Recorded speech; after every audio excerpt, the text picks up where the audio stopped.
Good morning all of you. Class 9 हम जो topic कर रहे थे वो था हमारा चैप्टर 2 हिस्ट्री का, socialism in Europe and Russian revolution.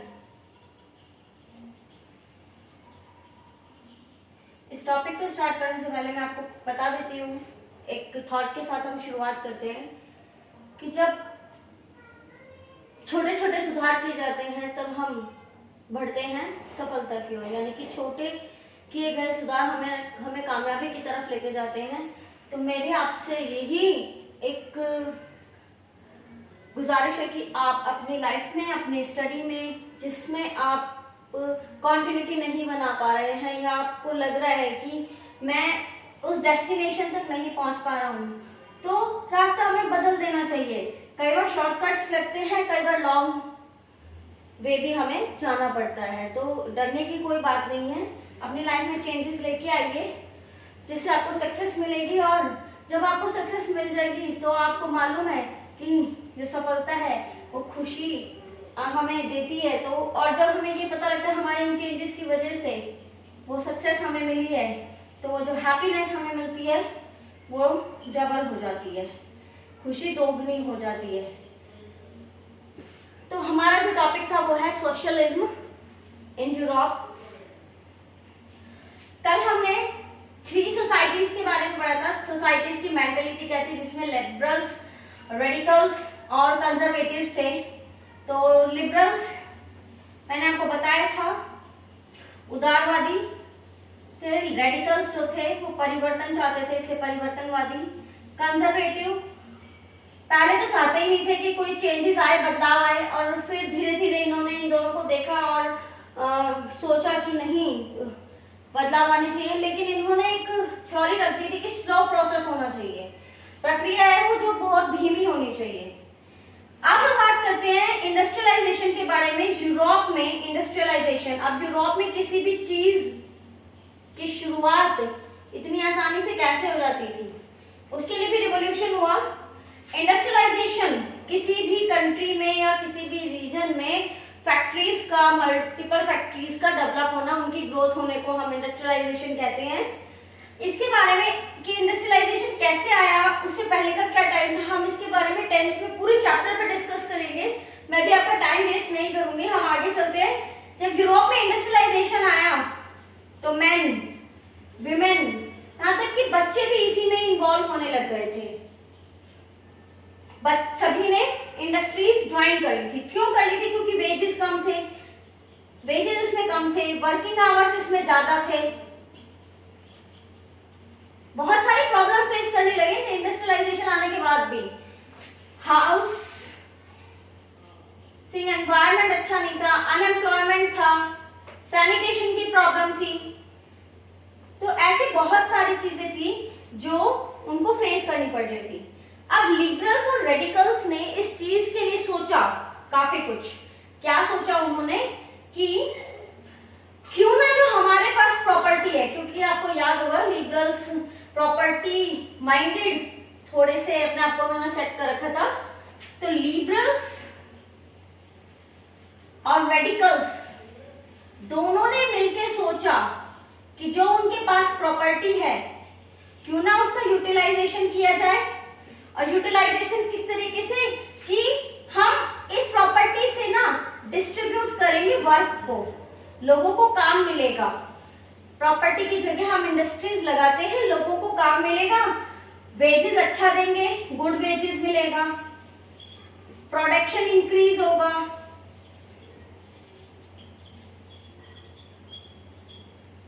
Workers का भी सपोर्ट था इनको इस चीज में, वर्कर्स का सपोर्ट था, और साथ ही साथ एज वेल एज नेशनलिस्ट का भी इनको सपोर्ट था। अब ऐसे ही एक इटालियन नेशनलिस्ट थे जुसेप्पे मैज़नी, जिसके बारे में भी आप 10th में पढ़ेंगे। उन्होंने अपने इटली में जो उन्होंने आर्टिकल लिखे, उन्होंने राइटिंग मतलब कुछ भी लिखा, उन्होंने इस चीज का काफी जिक्र किया था। ऑनर्स के लिए फेमस हुए थे इन्हीं चीजों से। ऐसे में बहुत सारे सोशलिस्ट आते हैं, जिसमें सबसे पहले हम बात करेंगे रॉबर्ट ओवन की। रॉबर्ट ओवन चाहते थे इंडियाना में और अमेरिका में न्यू हार्मनी की स्थापना करना चाहते थे। न्यू हार्मनी स्टैब्लिश करना चाहते थे कहां पे? इंडियाना अमेरिका में, यानी कि यूएसए में। और किसकी? कोऑपरेटिव सोसाइटीज की। न्यू हार्मनी इंडियाना और अमेरिका में वो कोऑपरेटिव सोसाइटीज की नींव रखना चाहते थे। कोऑपरेटिव सोसाइटीज क्या होती हैं इसके बारे में मैं आपको बता देती हूँ। कोऑपरेटिव सोसाइटीज होती हैं, लिख लेना इसको पॉइंट बना के, associations of people who produce goods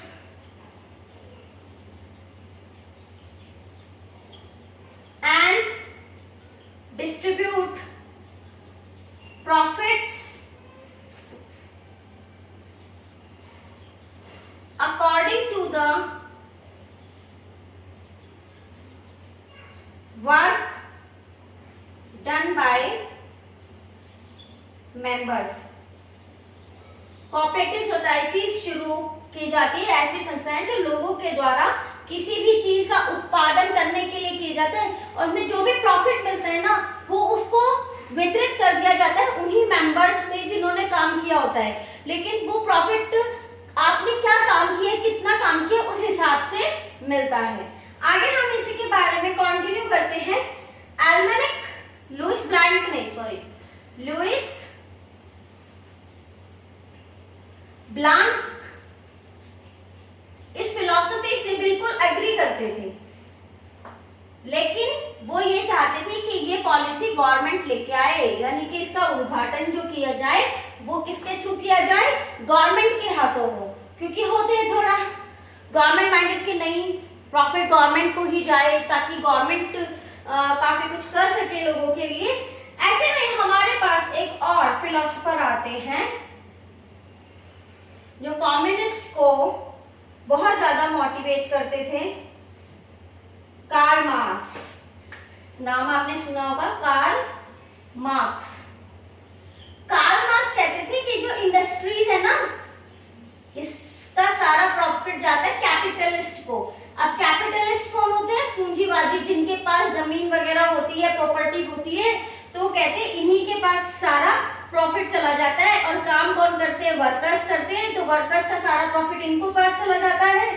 तो जो अब इनको खत्म करना है, यदि इनके लिए कोई आंदोलन कर सकता है कैपिटलिस्ट को हटाने के लिए, तो वो काम सिर्फ और सिर्फ कौन कर सकता है?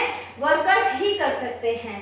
कल हमने अब एक इसमें फ्रेडरिक एंजल्स था